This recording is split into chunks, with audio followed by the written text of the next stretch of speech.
যাত্রায় প্রাণে বেঁচে যাব? রাজকন্যা একদম ঠিক কথা বলেছে। এই সময় মাথা ঠান্ডা রাখতে হবে। আমাদের সবাইকে ওই পাথরগুলোকে নিয়ে ভাঙা সেতুর ওপরে ফেলতে হবে।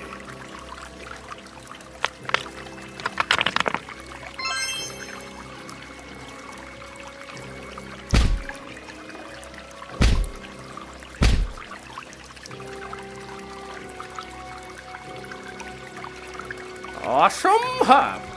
ওরা বেঁচে গেল কিভাবে? এখনই ফিরে গিয়ে রানী মায়াকে খবর দিতে হবে।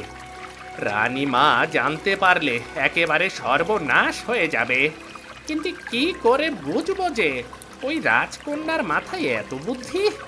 না থাক, এই রানীমাকেই এ ব্যাপারে কিছুই বলবো না আমি। এরপর তারা তিনজন আবার পথ চলতে শুরু করে। তীব্র ষড়যন্ত্রের গন্ধ পাচ্ছি। আমি নিশ্চিত এর পেছনে কেউ না কেউ অবশ্যই রয়েছে, যারা চায় না তুমি এই রাজ্যের মহারানী হও, আর তাই তো তোমাকে হত্যা করার জন্য পরিকল্পনা করছে।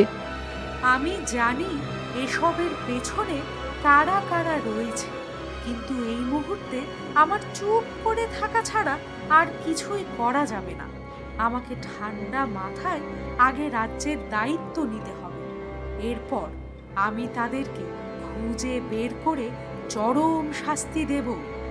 সেই ষড়যন্ত্রকারীরা আপনার যতই কাছের মানুষ হোক না কেন, মনে রাখবেন তারা কখনো আপনার আপনজন নয়। আর তাই তাদেরকে নির্মমভাবে শাস্তি দেওয়া আপনার দায়িত্ব।